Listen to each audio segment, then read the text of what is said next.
Welcome to week 3 of the Friday Night Frenzy. It's my first regular season week. I'm Rob. He's Andy. Another week, another rivalry for the McCutcheon Mavericks. Real quick, I just have to say, after doing this 2 weeks on my own, it's good to have you back, man. Show off the ring. Congratulations. Hey, there we go. We can share the workload tonight, all right?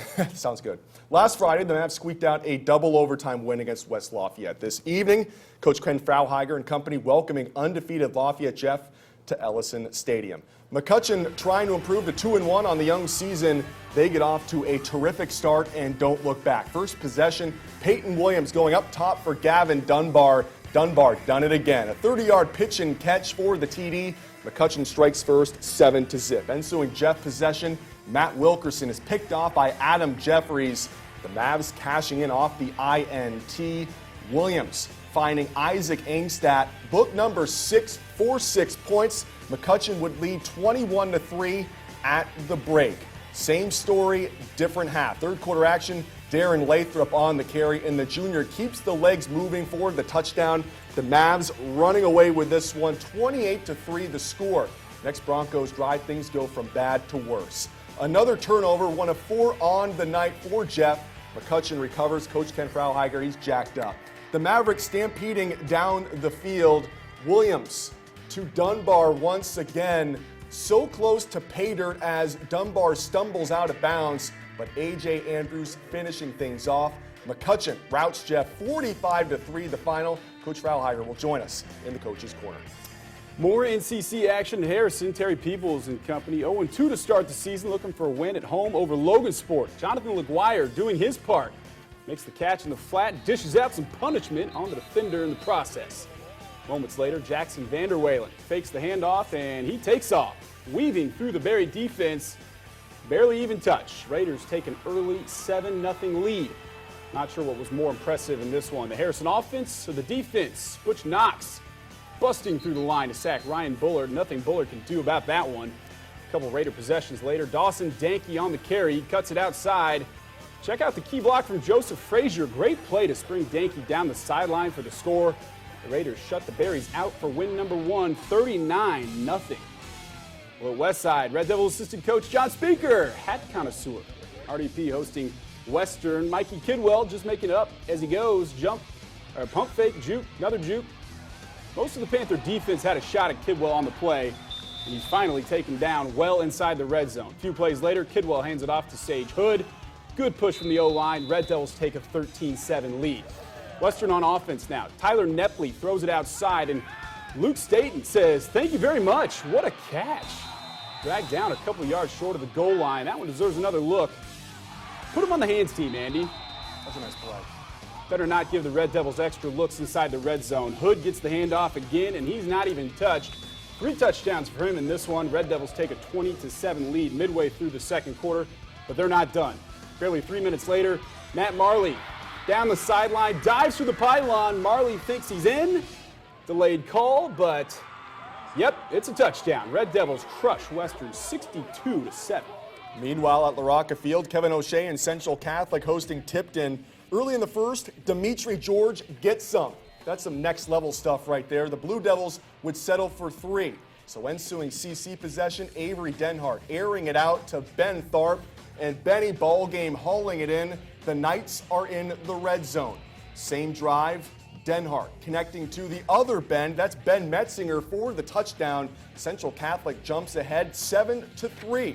After a Jacob Page interception, CC's offense back to work. Denhart hooking up with Tharp again, and number 81 finding the end zone. Central Catholic blows out Tipton 51-23, the final. Well, that does it for the first half of the Frenzy. 4 games down, still 6 more to go. Coming up, we'll make stops at Clinton Prairie, Seeger, Fountain Central, and Twin Lakes. The Indians aim for their first win of the season. We'll tell you how they did against Delphi when the Frenzy continues after the break. Back in a moment. Well, we're back on the Frenzy. For our next stop, we head to Monticello. Twin Lakes playing host to the Delphi Oracles. That's right. The Indians with a very tough schedule to start the season. 2 road losses, a close one to Lafayette Jeff in week 1 and a blowout in week 2 at Northwestern.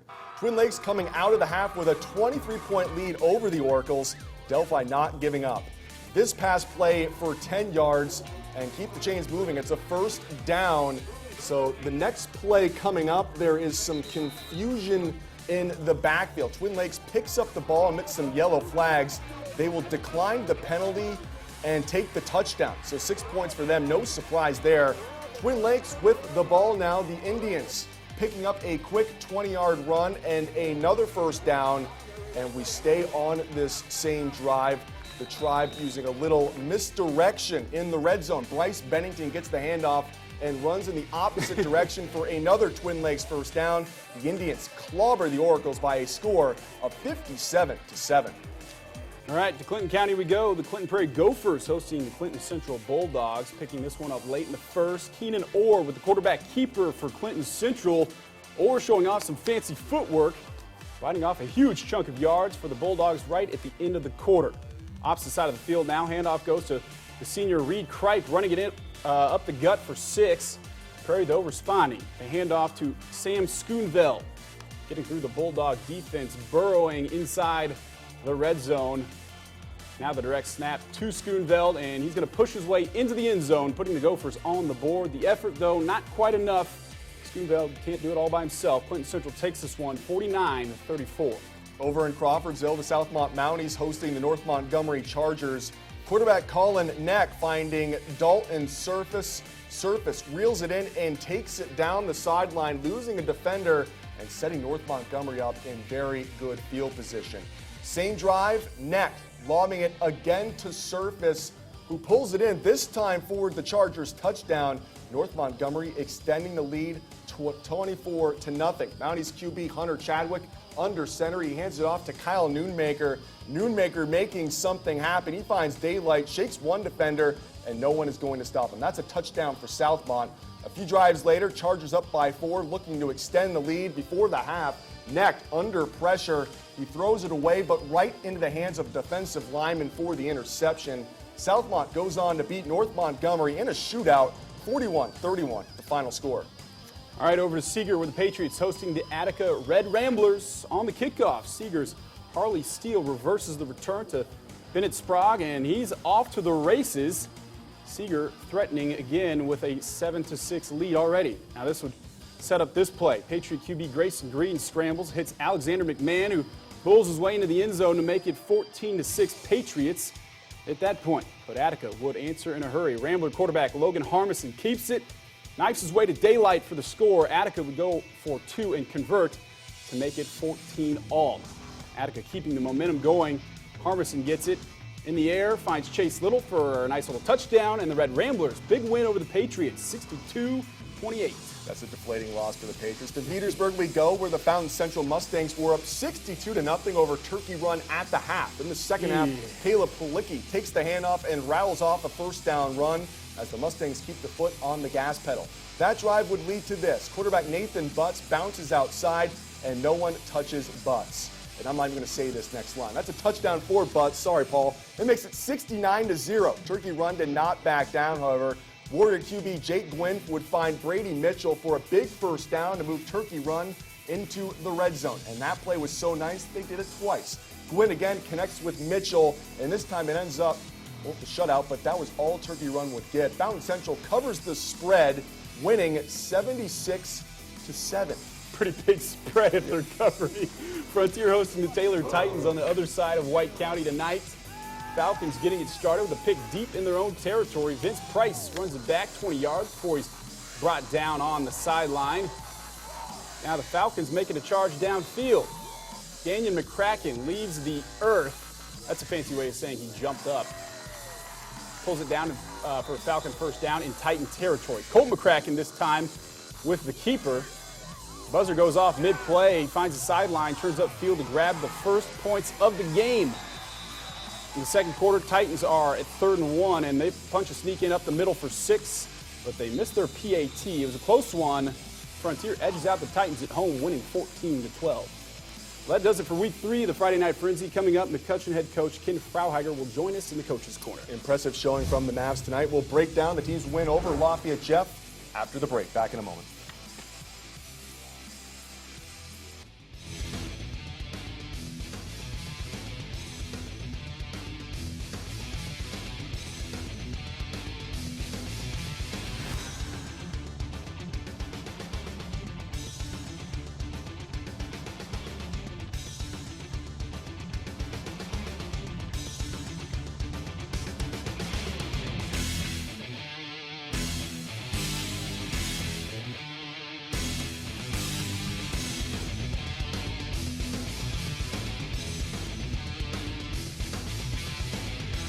All right, welcome back to the Frenzy. Joining us tonight, McCutcheon head coach Ken Frauheiger. Coach, thanks for being here. 45-3. I asked you in the hallway if you thought that that's what you guys were going to do to Lafayette Jeff tonight, and you had all the confidence in the world. What made you so confident that you guys could come out and play that way against Lafayette Jeff tonight? Well, I thought we had a good game plan. I thought our kids understood the game plan. A tremendous amount of confidence after beating Westside last week, and I just felt like kids were ready to play tonight. What was your game plan?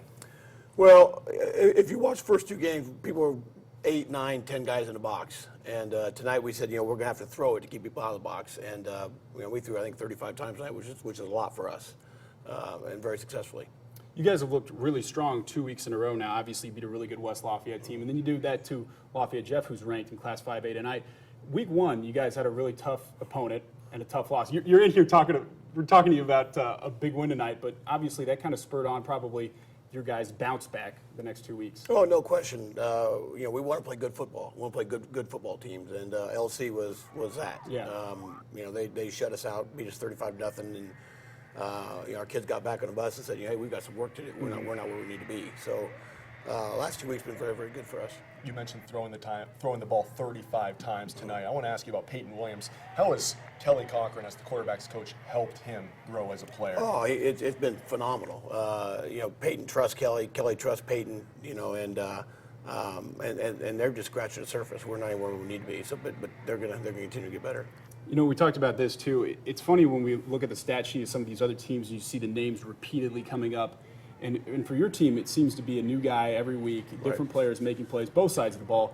What does that do for the overall, success of your team to be able to have many players like that? Well, I think it's next person up. I mean, every week there's somebody else going to do something great for us. Lathrop ran the ball very, very well last week. He ran the ball hard tonight.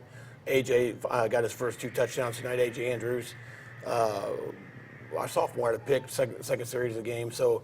Adam Jeffries, there's somebody every week, and when you do that, I mean, you never know who the guy's going to be, and the kids are excited about that because they all have opportunities.